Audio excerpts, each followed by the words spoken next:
പുതിയ വീഡിയോയിലേക്ക് സ്വാഗതം. അപ്പൊ ഇന്ന് ഞാനൊരു ചെറിയ വിശേഷമൊക്കെ ആയിട്ട് വന്നിട്ടുണ്ട്. വേറെ ഒന്നല്ല, നമ്മുടെ സോഷ്യൽ മീഡിയയിൽ കാണുന്ന ഒന്ന് കാണുമ്പോൾ നമുക്ക് പറയാണ്ടിരിക്കാൻ വയ്യ. ഇപ്പൊ 2 പെൺകുട്ടികളല്ലേ ഇപ്പൊ അടുത്ത്, ഒന്ന് മരിച്ചുപോയി, മറ്റാളെ മരിച്ചതിന് തുല്യാക്കി അല്ലേ. ആ പെൺകുട്ടി എന്ത് തെറ്റ് ചെയ്തു? അപ്പൊ ഇത്രയും 5-6 മാസം ഇവര് അങ്ങോട്ടും ഇങ്ങോട്ടും ചാറ്റ് ചെയ്ത് ഇവര് എല്ലാ കാര്യങ്ങളും അങ്ങോട്ടും ഇങ്ങോട്ടും പരസ്പരം കൈമാറി കല്യാണം കഴിച്ചതിന് ശേഷം പിടിച്ചില്ല, ഉപേക്ഷിച്ച് പോവുക മാത്രല്ല ചെയ്തത്. ആ കുട്ടി ട്രാൻസ്ജെൻഡറാന്ന് പറഞ്ഞു. അത് പറയാനൊന്നും ഒരു മടിയുമില്ല. അത് ആ കുട്ടിയുടെ ജീവിതം കൊണ്ടുപോയി. എനിക്ക് വേണ്ട, ശരി, ഉപേക്ഷിച്ചു. ആ കുട്ടിക്ക് ഒരു ജീവിതം ഉണ്ടല്ലോ, ആ ജീവിതം നമ്മൾ തല്ലിയൊടക്കുന്നത് എന്തിനാണ്? എന്ത് പ്രതികാരമാണത്? ഭയങ്കര കഷ്ടം. അപ്പോ അതൊക്കെ കാണുമ്പോൾ നമുക്ക് പറയാണ്ടിരിക്കാൻ പറ്റില്ല. കാരണം എനിക്കും ഒരു മോളുള്ളതാണ്. അപ്പൊ ഞാനും പറഞ്ഞു പോവാണ്, നമ്മുടെ ഒരു അവസ്ഥയാണ് ഞാൻ പറയുന്നത്. അപ്പൊ അതുപോലെ തന്നെ ഇപ്പൊ മറ്റേ കുട്ടി, ആ കുട്ടി സൗന്ദര്യം ഇല്ല എന്ന് പറഞ്ഞിട്ട് എന്നും പീഡനം, ജോലിയില്ല എന്ന് പറഞ്ഞ് പീഡനം. ആ കുട്ടി പഠിച്ചിട്ടുണ്ട്, ജോലിയായി വരട്ടെ. 25 വയസ്സായിട്ടുള്ളോ, 25 വയസ്സാകുമ്പോഴേക്കും ജോലിയാണെന്ന് വല്ല നിർബന്ധം ഉണ്ടാ? അല്ലെങ്കിൽ പിന്നെ ജോലിയുള്ള ആളെ കല്യാണം കഴിക്കണം അല്ലേ? ആ കുട്ടിക്ക് ഒരു സൗന്ദര്യത്തിന്റെ കുറവ് ഞാൻ കണ്ടില്ല. ഈ കല്യാണം കഴിച്ചിരിക്കുന്ന ആള് എന്ത് സൗന്ദര്യമാണ്? എനിക്കൊന്നും ഇഷ്ടപ്പെട്ടില്ല. അതിനൊക്കെ എന്ത് സൗന്ദര്യാണത്?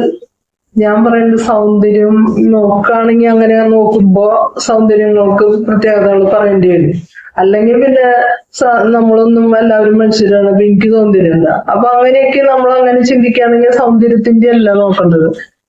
ഞാൻ കല്യാണം കഴിച്ചു, എനിക്ക് ഇഷ്ടപ്പെട്ട് കല്യാണം കഴിച്ചു. ഒരു പ്രാവശ്യം കല്യാണം വേണ്ടാന്ന് വെച്ച് പോയിട്ട് പിന്നെ വന്ന് കല്യാണം കഴിച്ചതാണ്. അപ്പൊ അവൻ നന്നായി ആലോചിച്ച് തീരുമാനിച്ചിട്ട് കഴിച്ചതാണ്, അല്ലാണ്ട് ഇപ്പൊ പെട്ടെന്ന് വന്ന് കഴിച്ചു എന്നല്ല. ആ കഴിച്ചാകുമ്പോ ഞാൻ കല്യാണം കഴിച്ച പെണ്ണാണ്. ആ സൗന്ദര്യം എനിക്ക് ഇഷ്ടമായിട്ട് തന്നെയാണ് ഞാൻ കല്യാണം കഴിക്കുന്നത് അല്ലെ. പിന്നെ പെട്ടെന്ന് എവിടുന്നാണ് ഈ സൗന്ദര്യത്തിന് ഇല്ലാണ്ടാവുന്നത്? അതൊന്നല്ല, പൈസയുടെ കുറവ്. പൈസ ഉണ്ടെങ്കിൽ ഇവർക്ക് സൗന്ദര്യമൊക്കെ തന്നെ വരും. ജോലി ഉണ്ടായിട്ട് ഒരു 10-25,000 രൂപ 30,000 രൂപ കയ്യിൽ കൊണ്ട് കൊടുത്തു നോക്കിയേ, അപ്പൊ സൗന്ദര്യമൊക്കെ നല്ല സൗന്ദര്യം ഉണ്ടാവും. ഈ പൈസ തന്നെ പ്രശ്നം. പിന്നെ വേറെ ചില പ്രശ്നങ്ങളുണ്ട് ആ ചെറുക്കനെന്ന് പറയുന്നുണ്ട്. ഞാൻ പറയുന്നത് എന്റെ മക്കളെ, നമ്മൾ കല്യാണം കഴിക്കുമ്പോ ഒരു പെൺകുട്ടിയുടെ ജീവിതം കല്ലാക്കരുത്. തിരിച്ചങ്ങോട്ട് കുട്ടികളും പെൺകുട്ടികളും അങ്ങനെയുണ്ട്. പക്ഷെ ഭൂരിഭാഗം ഞാൻ കാണുന്നത് എങ്ങനെയാന്ന് വെച്ചിട്ടുണ്ടെങ്കിൽ, ഒരു വീട്ടിൽ നിന്ന് വേറൊരു വീട്ടിലേക്ക് ഈ പെൺകുട്ടി പോവാണ്. എല്ലാം വ്യത്യസ്തമാണ്. നമ്മുടെ വീട് പോലെയല്ല അവരുടെ വീട്, ഇവിടുത്തെ ആൾക്കാരെ പോലെയല്ല അവിടുത്തെ ആൾക്കാര്. ഇവിടുത്തെ ഈ പെൺകുട്ടി എന്ന് പറയുന്നത് കല്യാണം കഴിയുന്നവരെ പഠിച്ചുകൊണ്ടിരിക്കും. ഇപ്പൊ വീട്ടിലത്തെ പല കാര്യങ്ങളും അറിയില്ല, അവര് പഠിക്കുന്ന ഒരു ഇതിലാണ്. അപ്പോഴാണ് ഈ കല്യാണം കഴിയുന്നത്. ഇതൊക്കെ മനസ്സിലാക്കിയിട്ട് നിങ്ങൾ കല്യാണം കഴിക്കുക. അല്ലെങ്കിൽ പിന്നെ 18 വയസ്സായ കുട്ടീനെ വീട്ടില് പാചകങ്ങളൊക്കെ പഠിപ്പിച്ച് അമ്മ നിർത്തിയിട്ടുണ്ടാവും, അവരെ കല്യാണം കഴിക്കുക. അപ്പൊ ബുദ്ധിമുട്ടില്ല. അപ്പൊ വരുമ്പോഴേക്കും തേച്ച് അലക്കി മിനുക്കി അവരവിടെ വെക്കും. കാരണം അതാണ് അവരെ പഠിപ്പിച്ചിട്ടുള്ളത്. ഇപ്പോഴത്തെ കുട്ടികൾ അങ്ങനെയല്ല. ഇപ്പോഴത്തെ കുട്ടികളെല്ലാവരും വിദ്യാഭ്യാസം ഉള്ളവരാണ്, ജോലിക്ക് പോണവരാണ്. അപ്പൊ ഈ അടുക്കള പണിക്ക് മാത്രമല്ല അവർ പ്രാധാന്യം കൊടുക്കുന്നത്. അപ്പൊ ഇപ്പൊ അമ്മമാര് വീട്ടിലെങ്ങനെയാന്ന് വെച്ചിട്ടുണ്ടെങ്കിൽ അവർക്ക് വേണ്ട പണിയുണ്ട്, അപ്പൊ അവര് പണിയെടുത്തോട്ടെ. ജോലി കഴിഞ്ഞ് വരുമ്പോ ക്ഷീണാണ്, അപ്പൊ നമ്മളെല്ലാം ചെയ്തു കൊടുക്കും. ചിലപ്പോ അവര് പഠിച്ചിട്ടുണ്ട്, അവർക്ക് അറിയാൻ ചെയ്യാനൊക്കെ അത്യാവശ്യം. പക്ഷെ ഇതൊക്കെ ഒരു സുപ്രഭാതത്തിൽ പെട്ടെന്ന് അവിടെ ചെന്നിട്ട് ഇതൊക്കെ ചെയ്യണം. നമ്മളൊരു 25 കൊല്ലം ദാമ്പത്യ ജീവിതം കഴിഞ്ഞിട്ട് ചെയ്യണ ആളുടെ പോലെ ഈ കുട്ടി അവിടെ ചെയ്യണമെന്ന് പറഞ്ഞാല് നടക്കും? അത് നിങ്ങളുടെ മക്കൾക്കും നടക്കില്ല. അത് നമുക്ക് വെറുതെ തോന്നും അങ്ങനെ. അപ്പൊ അതെന്തെങ്ങനെ? ഈ കുട്ടിയൊന്നും അറിയൂല, ഒന്നും ചെയ്യൂല. അതങ്ങനെയല്ല, അത് നമ്മൾ പറഞ്ഞു കൊടുത്തിട്ട് അവർ ചെയ്യട്ടെ. കുറച്ച് നാൾ ചെയ്ത് കഴിയുമ്പോ അവർ ശരിയാവും. അതിനുള്ള ക്ഷമ ആർക്കൂല. ഇത് ആദ്യം തൊട്ടേ തുടങ്ങും. മകന്റെ അടുത്ത് പ്രശ്നങ്ങള് അപ്പൊ തുടങ്ങി, എന്റെ ഭാര്യക്ക് കഴിവില്ല, ജോലിയില്ല.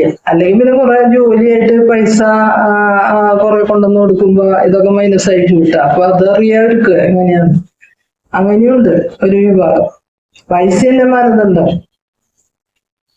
കുറെ വിഷമിക്കുന്ന കുട്ടികള്. നിങ്ങളുടെ പോലെ തന്നെയാണ്, എല്ലാവരും മനുഷ്യരാണ്. അവരൊരു യന്ത്രമൊന്നല്ല.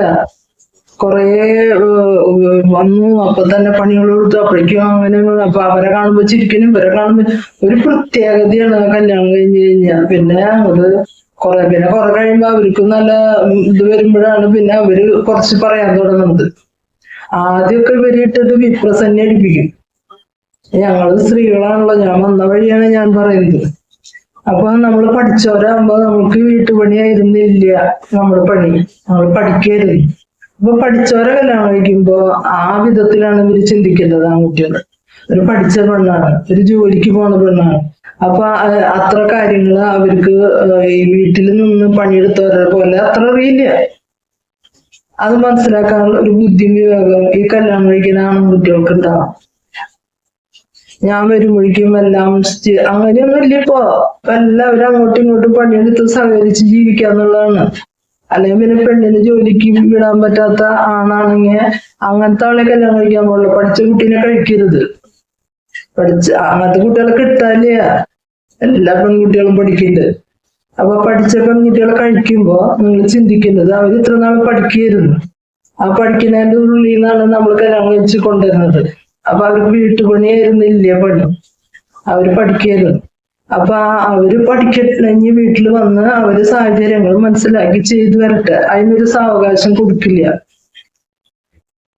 എല്ലാവരും എന്റെ അമ്മ പലഹാരം ഉണ്ടാക്കുമല്ലോ, എന്റെ അമ്മ അത് ചെയ്യലോ, എന്റെ അമ്മ അങ്ങനെ ആവാൻ വേണ്ടിയിട്ട് വർഷങ്ങൾ എടുത്തിട്ടുണ്ട്.